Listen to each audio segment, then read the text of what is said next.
కండలు తిరిగిన టెక్నాలజీ కాస్త ఖరీదే గురు. పూర్తి వివరాలకు చదవండి రేపటి సాక్షి దినపత్రిక. వరద బాధితులకు బీఆర్ఎస్ ప్రజాప్రతినిధులు విరాళం ప్రకటించారు. 1 నెల జీతాన్ని బీఆర్ఎస్ ఎమ్మెల్యేలు, ఎంపీలు, ఎమ్మెల్సీలు విరాళంగా ప్రకటించారు. ఖమ్మం వరద బాధితులకు సహాయం చేయడానికి అందరూ ముందుకు రావాలని హరీష్ రావు పిలుపునిచ్చారు. రేపు సిద్దిపేట నుంచి 6 లారీల్లో ఖమ్మంకు సరుకులను పంపుతున్నామని, ఎవరైనా దాతలుంటే ముందుకు రావాలని విజ్ఞప్తి చేశారు. బీఆర్ఎస్ పార్టీ ఎమ్మెల్యేలు, ఎమ్మెల్సీలు, ఎంపీలు మేమందరం కూడా మా నెల జీతాన్ని కూడా ఖమ్మంకు పంపించి ఆ బాధితులకు ఆదుకోవాలని చెప్పి కేసీఆర్ గారు నిర్ణయించారు.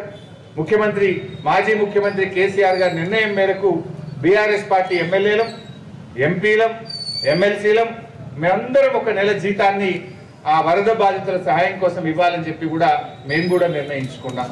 అన్ని జిల్లాల నుంచి ముందుకు రండి.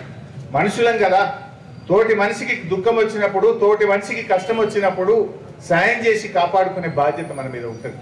వాళ్ళకు సబ్బులు కానీ ఏమేం కావాలో ఒక 5-6 లారీలల్లా ఎంతో ఉడతా భక్తిగా మనమేం వాళ్ళ కష్టం తీర్చలేం, వాళ్ళ దుఃఖం తీర్చలేం, వాళ్ళ పోయిన నష్టాన్ని మనం తీర్చలేం.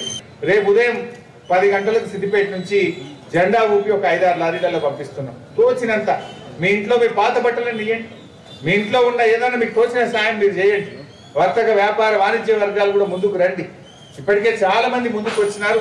రేపు ఉదయం 10 గంటలకు ఒక 6 లారీల్లో ఖమ్మంకు ఆ ప్రజల్ని ఆదుకోవడానికి సిద్దిపేట నుంచి పెద్ద ఎత్తున సామాన్లు పంపించబోతా ఉన్నాం.